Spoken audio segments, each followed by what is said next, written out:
कंचनपुर के एक धनी व्यापारी के घर में रसोई में कबूतर ने घोंसला बना रखा था।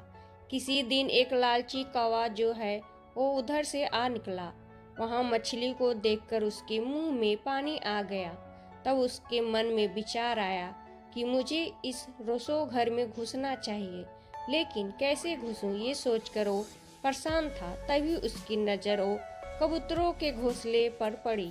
उसने सोचा कि मैं अगर कबूतर से दोस्ती कर लूं तो शायद मेरी बात बन जाए। कबूतर जब दाना चुगने के लिए बाहर निकलता है तो कौवा उसके साथ साथ निकलता है। थोड़ी देर बाद कबूतर ने पीछे मुड़कर देखा कि कौवा उसके पीछे है। इस पर कबूतर ने कौवे से कहा, भाई तुम मेरे पीछे क्यों हो? इस पर कौवे ने कबूतर से कहा कि तुम मुझे अच्छे लगते हो, इसलिए मैं तुमसे दोस्ती करना चाहता हूँ। इस पर कौवे से कबूतर ने कहा कि हम कैसे दोस्त बन सकते हैं?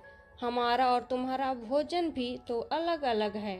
मैं बीज खाता हूँ और तुम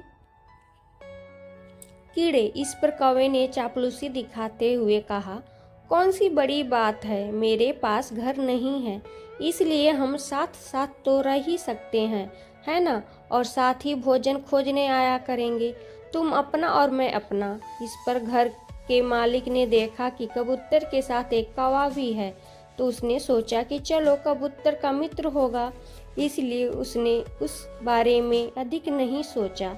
अगले दिन कबूतर खाना खोजने के लिए साथ चलने को कहता है, तो कौवे ने पेट दर्द का बहाना बना कर मना कर दिया। इस पर कबूतर अकेला ही चला गया, क्योंकि कौवे ने घर के मालिक को यह कहते हुए सुना था नौकर को कि आज कुछ मेहमान आ रहे हैं, इसलिए तुम मछली बना लेना।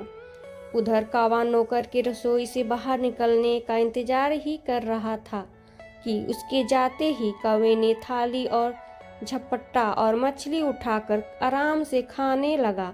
नौकर जब वापसी आया तो कौवे को मछली खाते देखकर गुस्से में भर गया और उसने कौवे को पकड़कर गर्दन मरोड़ कर मार डाला।